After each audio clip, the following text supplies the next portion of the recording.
Assalamualaikum warahmatullahi wabarakatuh. Waalaikumsalam warahmatullahi wabarakatuh. Alhamdulillahirabbil alamin. Segala puji hanyalah milik Allah. Alhamdulillah atas berkat izinnya kita bisa bersilaturahmi dalam kegiatan bincang santai ya seputar dunia pendidikan. Yang mana alhamdulillah pada hari ini saya kedatangan tamu yang luar biasa ya dari beberapa sekolah yang berbeda. Oke, di sini ada Bu Niswah nih. Selamat siang, Bu Niswah. Apa Halo, kabarnya? Assalamualaikum Pak Yadi. Baik, Alhamdulillah. Alhamdulillah ya. Bu Niswah tuh ngajarnya di mana nih? Saya di MI di Karawang, Kang. Wah, di Karawang, luar Ya, biasa. di Karawang. Oke. Yang kedua nih ada Bu Tita. Bu Tita nih, Assalamualaikum Bu Tita. Gimana kabarnya? Alhamdulillah, alhamdulillah sehat Pak Yadi. Bu Tita di mana nih jadi pengajarnya nih? Saya ngajar di salah satu SDIT di Karawang, Pak. Oh, di Karawang juga ya. Oke, Sama yang kayak ketiga. Yang ketiga nih ada seorang yang ganteng nih. Ada Pak Rahmat ya, Pak Rahmat. Assalamualaikum Pak Rahmat. Gimana kabarnya? Waalaikumsalam, Pak Yadi. Alhamdulillah kabar baik. Oke, alhamdulillah ya. Kalau Pak Rahmat di mana nih? Jadi pengajarnya nih. Alhamdulillah saat ini saya di Bekasi di salah satu SMP swasta di Bekasi. Alhamdulillah ya. Kita bisa sharing-sharing di sini seputar dunia pendidikan. Dan mungkin tema kali ini kita akan berbincang terkait dengan cyberbullying ya, Bapak Ibu Guru, sahabat yang luar biasa. Oke, mengawali perbincangan kita di siang hari ini, kalau kita amati mungkin teknologi ini seperti halnya dua pisau ya. Pisau itu bisa positif ataupun bisa negatif, tergantung bagaimana penggunaannya. Mungkin kalau pisau dipakai untuk seorang tukang buah, itu bisa sangat bermanfaat. Tapi ketika pisau dipakai yang tidak baik, ya mungkin justru akan membahayakan banyak orang. Begitupun dengan teknologi ya. Ketika teknologi dipakai hal yang positif untuk para remaja atau para peserta didik, mungkin mereka bisa banyak kreativitas ataupun inovasi. Tapi di lain sisi, ketika dipakai yang untuk yang negatif, bisa saja teknologi ini dipakai untuk membuli orang lain atau rekannya. Mungkin seperti itu. Nah, kalau saya baca dalam sebuah berita, mungkin Bapak Ibu pernah lihat di dalam kompas.com terjadi kasus bullying yang tewaskan siswa SD di Tasikmalaya ya, yang mana katanya pelaku terpapar konten pornografi. Mungkin itu sudah beredar di media sosial. Nah, untuk mengatasi hal itu, pemerintah banyak mengeluarkan undang-undang ya.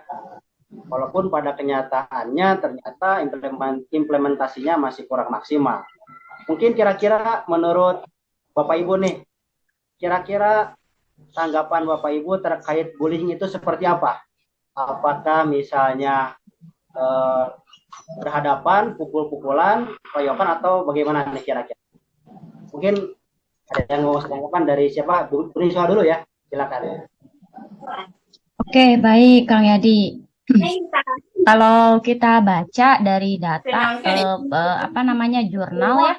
Jadi di laporan digital tahun 2020 yang dilansir dari We Are Social and Hotsuite oleh dinyatakan bahwa 175,4 juta penduduk Indonesia itu kan user internet aktif ya, terutama di sosial media gitu. Kemudian 210,3 juta jiwa diantaranya berusia 13 sampai 17 tahun. Kalau kita lihat dari data ini, berarti kan usia-usia remaja menuju dewasa ya, Kang ya. Jadi cukup banyak juga angkanya di 210,3 juta jiwa. Kalau kita apa namanya Kalau kita kaitkan ke tadi yang kasus disampaikan oleh Kang Yadi, tema yang kita angkat tentang cyberbullying berarti kan istilahnya perundungan di apa namanya di internet, di sosial media. Nah, itu menurut saya pribadi sangat disayangkan gitu. Kenapa? Karena eh, terjadi mungkin kalau kita sambungkan dari data yang kita dapat tadi, dari penelitian tadi, itu kan di usia-usia anak yang seharusnya menginternalisasikan nilai-nilai sikap bagaimana menyampaikan pendapat yang baik gitu istilahnya kan gitu sehingga nanti kan dia ketika melanjutkan sekolah juga kan bisa apa namanya bisa tidak hanya pintar secara akademik tapi juga secara sikap sosial terutama ya karena kan yang dibutuhkan untuk kehidupan di masa depan anak-anak itu kan bukan cuma aspek akademik ya karena kita butuh aspek sosial untuk berkolaborasi dengan teman-teman sekitarnya teman-teman di lingkungan rumah juga di lingkungan sekolah mungkin seperti itu pendapat dari saya. Terima kasih Bu Niswa. Nah, mungkin dari beberapa data yang saya pernah baca, salah satunya dalam kemenpa.go.id, di sana bermunculan kasus senior menggencet junior. Bahkan di tahun 2011 terdapat 61 kasus, tahun 2012 terdapat 130 kasus, tahun 2013 terdapat 91 kasus, dan 2014 terdapat 87 kasus. Nah, bagaimana nih kira-kira menurut mungkin Pak Rahmat, cyberbullying itu dalam bentuk media sosial seperti apa kira-kira? Cyberbullying sebagaimana yang kita sama-sama tahu, di mana itu merupakan tindakan menyakiti orang lain dengan sarana media elektronik. Jadi dengan bisa lewat media sosial, aplikasi-aplikasi yang biasa kita pakai. Di sini dikatakan bahwa setidaknya ada 6 yang bisa dikategorikan, dikelompokkan dalam bullying, di mana kontak fisik langsung, kemudian kontak verbal langsung, perilaku nonverbal langsung, kemudian ada perilaku nonverbal tidak langsung, cyberbullying yang kita bahas, dan pelecehan seksual. Menurut saya, kondisi cyberbullying di Indonesia ini sudah berada dalam taraf tinggi. Situasi tersebut dibuktikan dengan tadi yang hasil dari berita-berita yang Bu Niswa sampaikan, Pak Yadi sampaikan. Situasi tersebut dibuktikan salah satunya juga dengan ada yang melaksanakan survei dari 45 responden terdapat 95,6% yang mengatakan bahwa kasus cyberbullying di Indonesia sudah banyak terjadi. Maka cyberbullying seharusnya ditanggapi dengan serius, terutama dengan adanya kebijakan hukum untuk menindak dan menghukum para pelaku cyberbullying, karena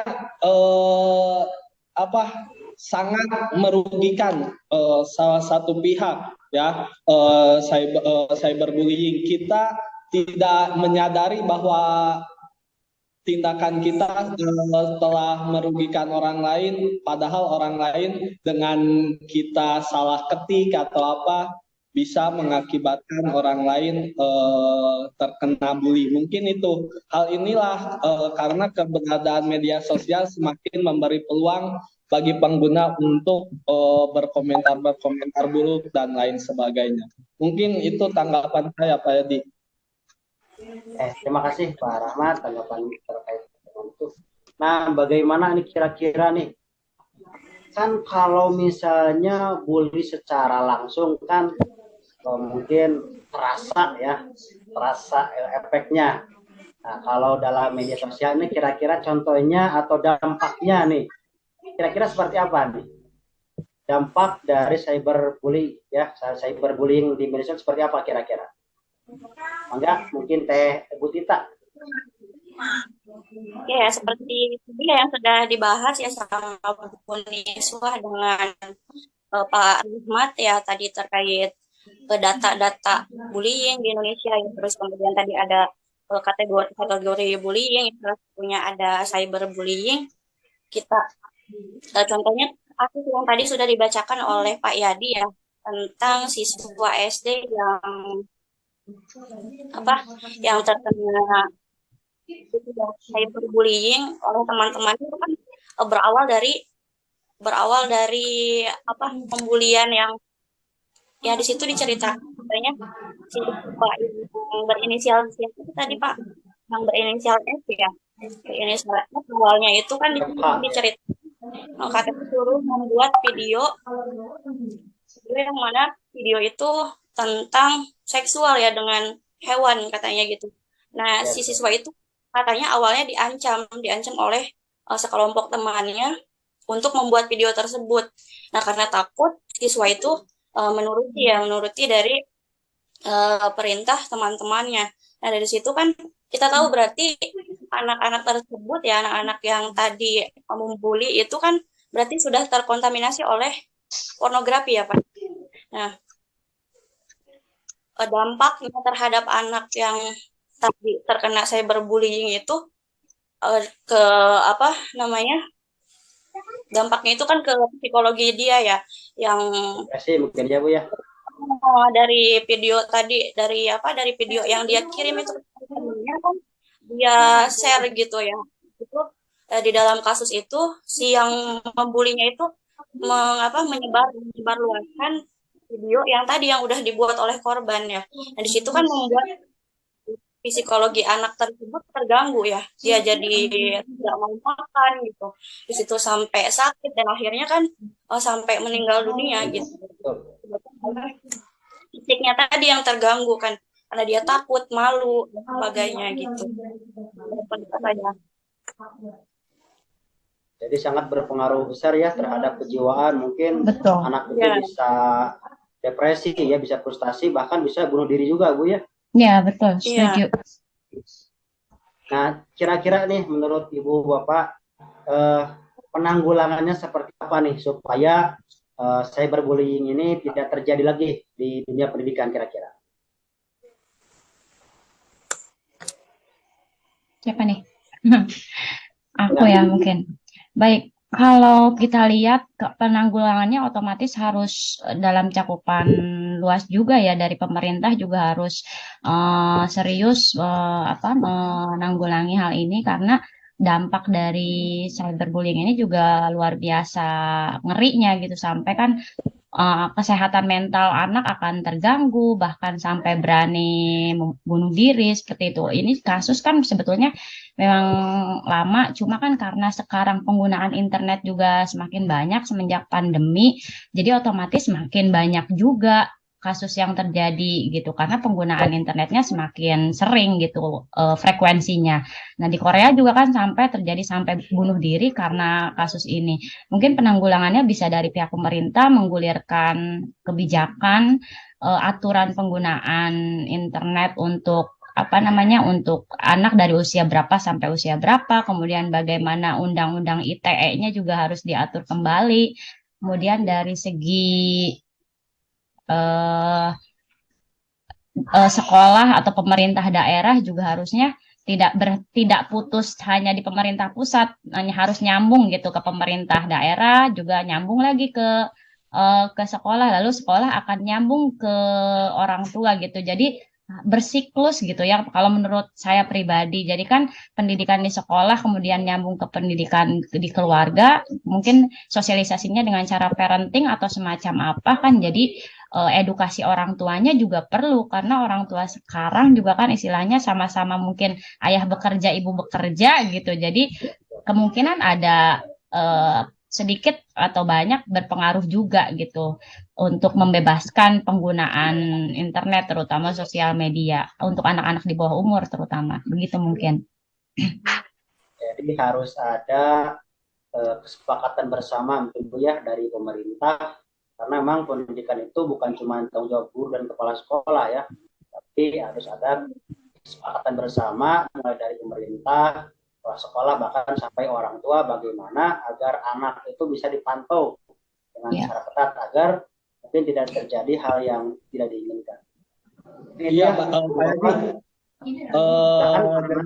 Kita juga sebagai pendidik harus lebih sering sosialisasi ke anak, menyelipkan tips, terus bagaimana dampak positif dan negatif ketika bermedia sosial, bijak-bijak bermedia sosial dan sebagainya, harus kita sering ulang-ulang ke anak-anak agar terkonsep dalam benak anak-anak itu bagaimana kita harus bijak dalam bermedia sosial, sebagaimana agar tidak terjadi bisa mungkin bisa menurunkan tingkat cyberbullying yang ada di negara kita khususnya. Itu Pak Yadi. Terima kasih. Siap. Terima kasih Pak Rahmat. Mungkin dari Bu Tita, silakan. Bagaimana nih kira-kira tanggapannya? Ya, mungkin lebih besarnya kayak ngasih edukasi gitu ya, baik dari orang tua atau kita sebagai pendidik ya, terkait apa tadi permasalahan tersebut, terkait media sosial ya, agar orang tua gitu, agar orang tua bisa lebih mengontrol anaknya lagi gitu ya, dan juga lebih bisa selektif lagi itu dalam memilih konten-konten atau dalam menggunakan sosial media gitu ya. Jadi tahu gitu mana yang harusnya ditonton dan mana yang harusnya enggak ditonton gitu. Gitu. Ya, terima kasih Bu Tita.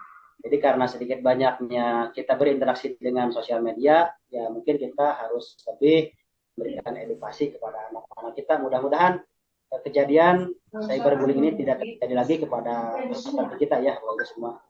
Mungkin untuk bincang santai hari ini cukup sekian, mudah-mudahan ada manfaatnya. Insya Allah di lain kesempatan kita bisa bertemu lagi ya. Terima kasih lagi atas waktu yang diberikan oleh Bapak Ibu semuanya. Mudah-mudahan kita semua sehat selalu. Amin ya Allah ya Rabbal Alamin. Mungkin itu saja yang dapat saya sampaikan.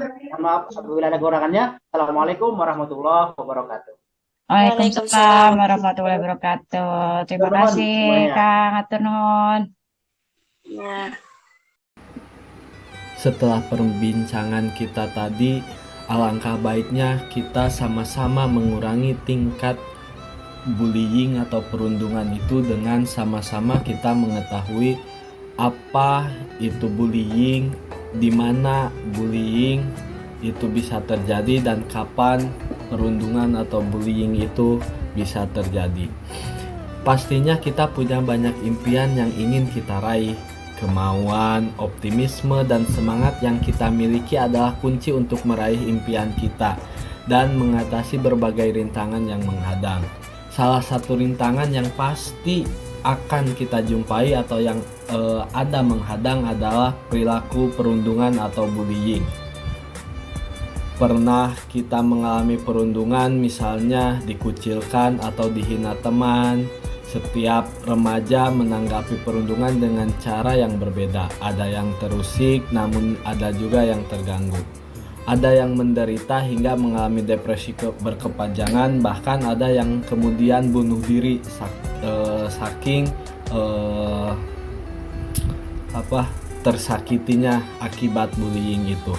Ternyata 50% dari siswa pernah mengalami perundungan di sekolah menurut UNICEF tahun 2015. Maka dari itu mari kita sama-sama gali lebih dalam tentang apa itu perundungan serta kapan dan di mana perundungan itu bisa terjadi. Apa sih perundungan itu? Perundungan atau bullying adalah perilaku tidak menyenangkan baik secara verbal, fisik ataupun sosial di dunia nyata maupun di dunia maya yang membuat seseorang merasa tidak nyaman, sakit hati dan tertekan baik dilakukan oleh perorangan maupun kelompok. Apa saja bentuk perundungan? Bentuk perundungan bisa berbentuk verbal atau seperti membentak, berteriak, memaki, bergosip, menghina, meledek, mencela, mempermalukan dan lain-lain. Ada juga berbentuk fisik, yaitu menampar, mendorong, mencubit, menjambak, menendang, meninju dan lain sebagainya.